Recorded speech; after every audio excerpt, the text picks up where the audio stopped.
नमस्कार शेतकरी बांधवांनो, कृषी संस्कारच्या आपल्या चॅनलमध्ये आपले सर्वांचे सहर्ष स्वागत। तर मित्रांनो, खरीप हंगामाची सुरुवात झाली आहे आणि आपल्यापैकी जवळपास सगळ्याच शेतकरी बांधवांनी आपल्या शेतात कोणतं पीक लागवड करायचं याबद्दल निश्चितच निवड केलेली आहे। आणि आपल्यापैकी ज्यांनी मका हे पिकाची लागवड करायचं ठरवलं आहे त्यांनी हा व्हिडिओ पाहिल्याशिवाय राहू नका। तर मित्रांनो, आपण आज आपल्या सर्वांची नामांकित आणि आवडती कंपनी म्हणजे अडव्हांटा कंपनीच्या पद्धत आणि त्याच्या वाणांबद्दल सर्व माहिती घेणार आहोत। तर मित्रांनो, पहिला वाण आहे PAC 741।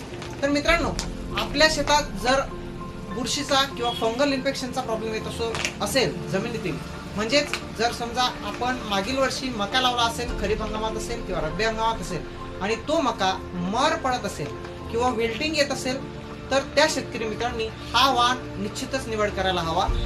कारण हा वाण म्हणजेच विल्टिंग रेजिस्टन्स असा वाण आहे, म्हणजेच मर रोगाला प्रतिकार शक्ती असणारा हा वाण आहे।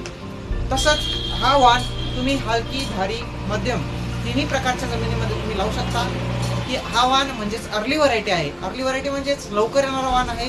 110 ते 115 दिवसात हा वाण काढणीवर येतो। तसंच फक्त याला हाय मॅनेजमेंट असायला पाहिजे, म्हणजेच चांगलं खत व्यवस्थापन आणि पाणी व्यवस्थापन याला दिलं तर चांगला सेलिंग पर्सेंटेज हा वाण देऊन जातो। 86% असा याचा सेलिंग पर्सेंटेज आहे, म्हणजे उत्पन्न सुद्धा तुम्हाला खूप चांगलं येऊ शकतं। त्यानंतर दुसरा वाण आहे मित्रांनो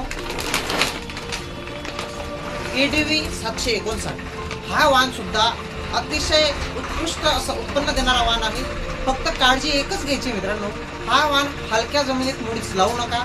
तसंच याला मध्यम ते काळी जमीन, जेवढी कसदार जमीन असेल तेवढा हा वाण तुम्हाला जास्तीत जास्त उत्पन्न देऊन जातो। हा वाण तुम्ही हाय डेन्सिटी प्लांटिंग साठी वापरू शकता, म्हणजेच जास्त रोपांची संख्या घेण्यासाठी हा वाण कंपनीने बनवलेला आहे।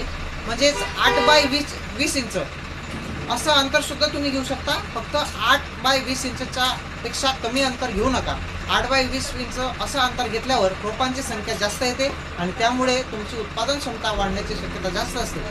हा वाण काळ्या जमिनीत घेतला तर याचं उत्पन्न खूप चांगलं येतं। सेलिंग पर्सेंटेज आता 86 ते 87% येतो आणि म्हणून पूर्ण मार्केटमध्ये खूप चांगलं उत्पन्न देऊन चांगल्या कलरने, चांगल्या भावाने हा वाण जाऊ शकतो।